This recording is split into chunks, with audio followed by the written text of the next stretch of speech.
Welcome everyone, welcome gentlemen and gentlewomen and whoever also has some gentle children along. Today is Tuesday, we are on the eve of the first reset of Season 2 and what we're talking about today is of course the announcement from Blizzard about patch 10.1.5 related to Augmentation Evoker, the third brand new spec soon to come for Evoker. So let's go immediately and take a look at just how nice, how unique and whether or not this spec at first glance looks good for the upcoming patch. So this is of course quite the unique, the hipster spec, because it's not going to be a healer, it's also going to be a lower damage DPS, because what it's going to bring is a whole bunch of utility, a whole bunch of powerful effects for your party and your raid. So let's take a look at exactly what are these powerful effects an evoker now augmentation can bring. So let's start with the default things, the basic things of Augmentation Evoker. Augmentation Evoker still has access to evoker abilities like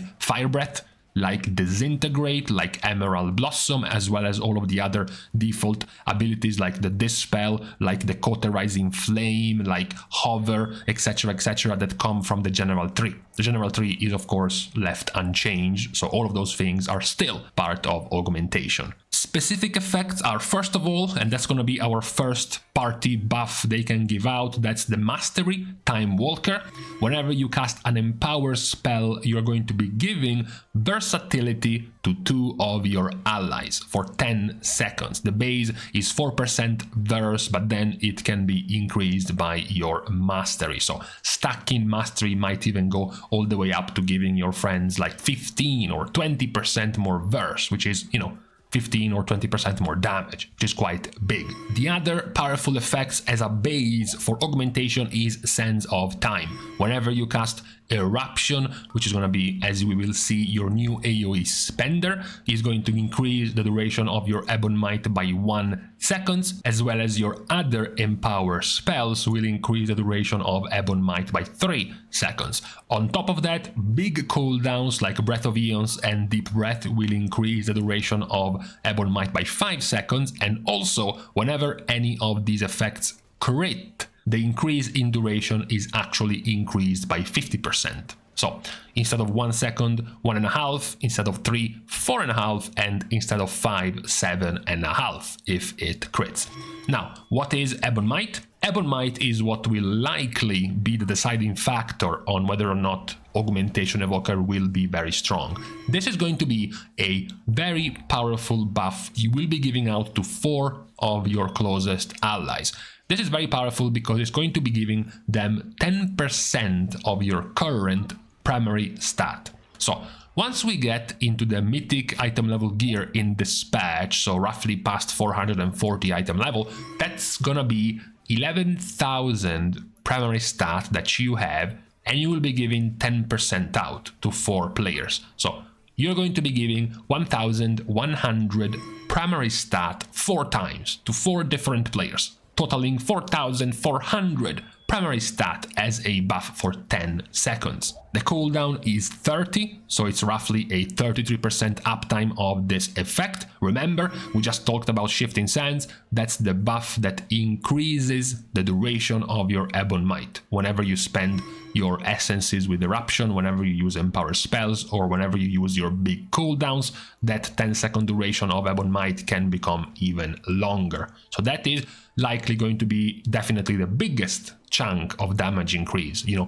can already imagine a situation where on pull of a raid, as you are ready to use Bloodlust, all your cooldowns, your damage potion, you're gonna be putting your Augmentation Evoker right next to the 4 specs with the strongest burst. For example, a couple of Devastation Evokers, 1 Unholy Decay, 1 Demolock, and then the Evoker will use Ebon Might on pull to give them a massive stat increase for even more burst damage. It is of course likely going to be a little bit trickier to get this to be used on those specs again mid-fight, because you would have to group up every 30 seconds just to give them this buff every time. What is also very interesting is that another passive that Augmentation Evoker has is that Close as Clutchmates, the passive, makes Ebon Might be 40% stronger outside of the raid. So in Mythic Plus, this is going to be likely actually a 14% of your primary stat, and I believe also 14 seconds duration. So in Mythic Plus, that's going to become even stronger in terms of a power buff to the rest of your party. However, the cool things for augmentation, the cool buffs of augmentation don't just end there. First of all, you have one of your main spenders now for Essence Eruption, which does 200% spell power damage in an AoE and can be buffed by ricocheting Pyroclast. This can increase the damage, the spell power damage of the ability from 200% spell power to 500% spell power. As a comparison, this is Full Moon.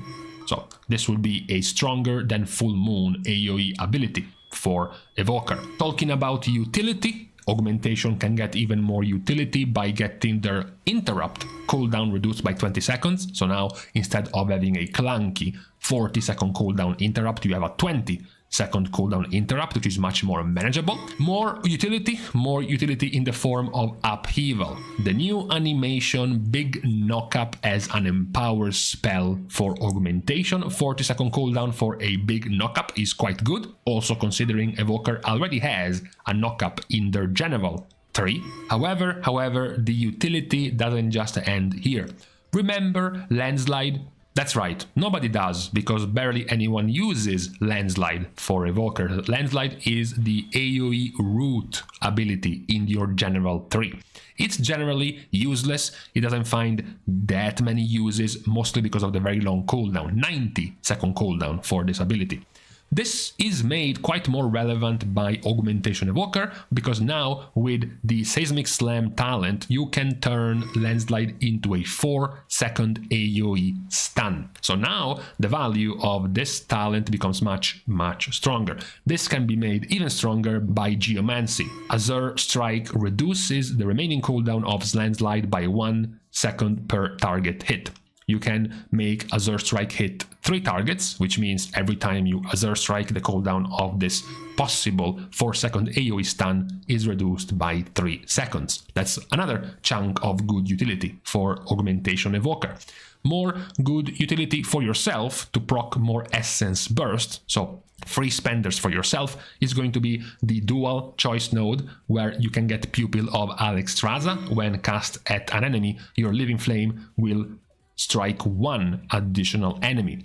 This is, fine for damage. It's not that relevant. What is more relevant is that hitting 2 Living Flames at once gives you twice the chance of proccing Essence Burst. So twice the chance of getting a free spender, which is very, very good. However, now we are entering into possibly big cooldown territory because of Breath of Eons. Breath of Eons by itself, it's a very good damage increase for yourself. You're going to debuff enemies for 10 seconds and then 4 allies will do their damage. You will be accumulating 15% of all of the damage they did in these 10 seconds and then deal it back to the targets tagged by this ability as a guaranteed crit. So by itself, this is going to be very, very good burst damage for yourself. What makes this even stronger is the choice node right after, because Chrono Ward is going to also make Breath of Eons grant allies a shield for 100% of the damage dealt. This seems incredibly broken. It also doesn't really give us that many details. How much can the shield cap for? Is it like the other absorb shields capping at 30% of the target's HP? How many allies is this affecting? Is this literally everyone that can hit the targets you tagged by Breath of Eons, effectively turning this into a raid cooldown? So we don't know that much yet, but even just from the wording, it does look like a very powerful defensive cooldown, defensive raid cooldown for augmentation. We then have some of the weird one-off, possibly decent niche utility picks. One is Timelessness, 30% less threat to one of your friends, very useful for very high aggro specs like Devastation Evoker, for example. Another one is Spatial Paradox, allowing you and one of your healer buddies to cast while moving and have 40 more yards range for 10 seconds. This is going to be also very important and powerful to certain immobile specs like Discipline Priest, to allow them to do their full ramp and full burst in peace without having to risk losing value because they have to move and stop casting. This one is going to prevent that. And lastly is the Bestow Wernstone. This is the double teleport thing. You bind yourself to a buddy and then you can reactivate the Wernstone to teleport yourself to your friend. You know, niche uses won't be that relevant very often, but maybe there are gonna be, for example, some fights where this might be very, very relevant. What is, however, very likely always going to be relevant is a very powerful tank buff called Blistering Scales. You give him 15 stacks of these scales, very similar to the stacks of Bone Shield of a DK. Every time the tank gets hit by a melee attack, one of these scales gets depleted, gets removed, blows up and deals AoE damage around the tank. You then have a follow-up dual choice node, one that can give the tank 5 more scales, so 20 instead of 15, as well as making Casting Eruption be able to give back 1 scale, or Molten Blood, which is going to be an absorb shield given on the tank based on the missing health it had when you casted the shield. The last of the buffs is just for yourself, it's just for even more damage, Reactive Hide. Every time you blow up a scale, the next scale will be doing more damage in AoE. So this is very, very valuable, very, very powerful, especially in Mythic Plus, where the melee damage and the constant hits from multiple enemies is going to be the biggest source of damage intake for the tank, and giving them an almost permanent extra armor is very, very strong. So very, very good addition for helping the tank as well. In the middle, you do have another possibly very, very powerful tool, even more powerful in Mythic Plus. Draconic Attunements allows you to choose which attunement you want. You can attune with the Bronze Dragonflight and giving your 4 nearest allies 10% more movement speed, or you can attune to the Black Dragonflight, giving your 4 nearest allies 5% increase max HP. This is already a decent enough buff. What makes it even stronger is that you can then spec into Aspect's favor. Using Hover increases the movement speed not by 10% but by 40% for 4 seconds. And then using Obsidian Scales activates Black Attunement and amplifies it to increase maximum health by 20% for 12 seconds. This is, of course, gigantic. This is basically Rallying Cry of a warrior, except at a lower cooldown. Now, of course, it only targets 4 friends, not the entire raid, so not nearly as good in the raid. It does become, of course, very, very powerful in Mythic Plus, because in Mythic Plus it's gonna be hitting the entire party, and you can give them 20% max HP. Also very good that these 2 attunements will be activating automatically. So whenever you hover, you all get the movement speed, and then if you go back to using Obsidian Scales, you all get the max HP increase. So yet another very good extra utility, extra help for your party or raid that you can get with Augmentation. The help doesn't stop here. There is more damage to be given out with Prescience. This is a 12-second cooldown that will buff one of your friends for 20 seconds by giving them 3% more crit. You can have 2 of these buffs out at any time, so you're giving out 6% more crit. That is more or less equivalent to 6% more damage increase in total. This can be made even stronger with Fate Mirror. Prescience grants the ally a chance for their spells and abilities to echo their damage or healing, dealing 15% of the amount again. Even more ways to get more damage done if you have an Augmentation Evoker in your party or your raid. Then we enter some cool things for yourself, which can then be used to buff your allies, because Time Skip is going to be giving you cooldown reduction. The base time skip is 20 seconds of cooldown reduction on a 3-minute cooldown. You can then choose the follow-up dual choice node to either turn this into a 30-second cooldown reduction ability, or to flat out reduce all of your cooldowns by 15%. So this can also affect things like your obsidian scales getting 15% cooldown reduction, your interrupt can get from 20-second cooldown reduction to 17-second cooldown reduction, your empower abilities like fire breath and like upheaval can get a 4.5 or a 6-second cooldown reduction by default, so that is also going to be very, very valuable for your abilities. But the ways to give out free damage are not done yet, because you can then spec into Inferno's Blessing. Basically, every time you use Fire Breath, you buff the same allies you have buffed with Ebon Might, and you make them do more damage. Why not? The calculation seems like it's going to be something along the lines of 90% of your main stat turned into a fire damage proc for those players. So even more ways to give out more damage. As we mentioned, you have Ebon Might, which is by far the biggest, giving players primary stat. Then you have Prescience, giving a total of 6% crit out. Then you have Fate Mirror, which gives you procs for extra damage. Then you have Inferno's Blessing for even more procs of extra damage. And then you have Mastery Time Walker for more versatility to your friends. The last of the buffs, this is much harder to calculate though, is Modes of Possibility. Essence abilities have a 15% chance to form a mode of diverted time near you. Anyone who comes in contact with the mode gains 10 seconds of reduced cooldown to their major ability. This can be of course very powerful if, for example, an Evoker can get their hands on it and get cooldown reduction to their Dragon's Rage. And much less useful if, for example, a healer just runs over it and gets 10-second cooldown reduction to their Spirit Link, right? So not nearly the same amount of power depending on who picks it up. But overall, as we have seen, augmentation is getting quite a lot of ways to be useful, pretty much for everyone. They can get the healer to cast while moving, they have a very good defensive, almost permanent defensive on your tank for 30% more armor, and they have 4 to 5 different ways to buff the damage of the DPS. So at this point, once we have seen the whole kit of augmentation, there is only one question, really. The one question is, can one augmentation give out more damage to the rest of the players to beat simply not using an augmentation evoker and then just using a pure DPS instead?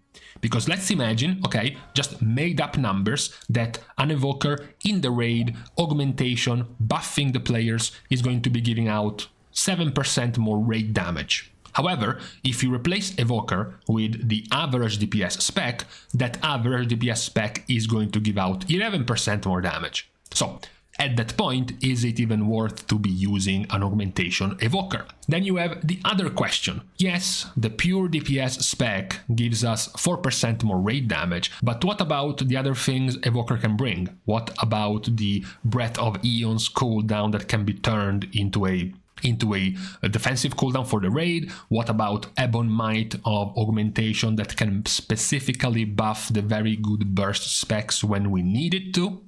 Maybe you have to break some very important, damage check, like killing an ad at a certain time or phasing the boss before he casts the next round of deadly abilities, and augmentation can be stronger because it can buff the big burst cooldown specs and allow you to reach the threshold, allow you to make the check, whereas if you bring another DPS spec, maybe that wasn't possible. The other question, of course, will be the same but even more complicated in Mythic Plus. Because then in Mythic Plus, what's going to matter is also going to be defensives. It's also going to be utility. It's also going to be CC. We have seen augmentation now has a 20-second cooldown interrupt. Now they also have an extra knock-up in the raid. They also have a very powerful stable cooldown for the tank, giving them 30% more armor on top of whatever the healer can bring, so it's even smoother to save the tank. Then remember, thanks to closest clutchmates, the buff to Ebon Might is even stronger while not in a raid. So the buff given in Mythic Plus is going to be 14% of your main stat, even stronger for Mythic Plus players. Remember also buffs like the Draconic Attunements, the 20% max HP buff to the entire party in Mythic Plus. That's also going to be very powerful. Not to mention, we are still talking about Evoker. So they still have access to a knockup, to a knockback, to Cauterizing Flame, to Zephyr as a party cooldown in Mythic Plus. They have access to the Enrage Dispel, right? So all of these things from the general tree of Evoker are still there, on top of the utility that Augmentation would gain. Looking as a first impression to what seems like Blizzard wants to give this spec, it looks like very good. It looks like they do have multiple ways to buff certain players in certain ways. The only thing I feel like might be a little bit clunky is just how powerful Ebon Might is without having a proper way to buff the players you want. Because yes, you will be able to buff whoever you want on pull. You just make it clear, right? You just organize before the pull. Hey, the 4 biggest specs with the biggest burst cooldown get next to me, so I buff them with Ebon Might. That's simple. But what about 30 seconds into the fight? 1 minute, 130, 2 minutes, 230, right? Basically every time Ebon Might is off cooldown, you would have to coordinate the same players to go and stack on you to give them the buff back. Or you would have to start cycling specs, right? Okay, it's 30 seconds into the fight. Who has big burst so he can come next to me and I can give them Ebon Might? Okay, now it's 1 minute into the fight. Who has their cooldowns back and I can give them Ebon Might? That would be a little bit more complicated to min-max, to maximize. So that might also be a problem for Augmentation Evoker in a raid. But as I said, it will just boil down to basically numbers. If and whether or not the numbers of the buffs given by Augmentation will be enough to make it valuable. As I said, the first time Augmentation was announced, we have 2 Nightmare scenarios. Nightmare number 1, the tuning is too weak. So simply, there is 0 way to bring an Augmentation Evoker anywhere. Nightmare number 2, the tuning is too strong. So what's gonna happen is Augmentation is going to cannibalize all of the weaker DPS specs in the raid. Why? Because what's the point in bringing a subpar mage, a subpar monk, and a subpar rogue if instead you can bring out triple Augmentation and then buff all of the best, the top DPS specs constantly? That is just going to be stronger, so the entire raid will be warped around having multiple Augmentation Evokers to buff all of the top specs. That would be Nightmare number 2.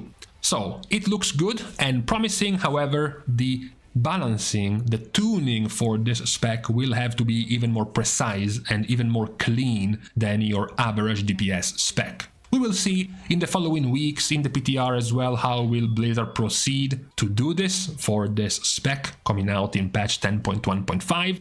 But for now, I'm going to leave you to the rest of your midweek and the rest of your soon-to-come first reset of Season 2, hoping for you all to get good luck in your Great Vault. So, for today, we are leaving here. Thank you guys, of course, for the support, starting by the Patreon supporters for the contribution and the help to the channel. There are, as usual, plenty of free ways to show your support. Liking and commenting down below on this video, as well as subscribing to the channel itself, are more than enough good ways to show your support for free. You can also support by following me over on Twitter, as well as following me over on my stream on Twitch. So, with these things out of the way, thank you guys again for watching. See you guys soon, and in the meantime, I know it was a mistake. I should have went and drank something before starting this video. My throat right now is in dire straits.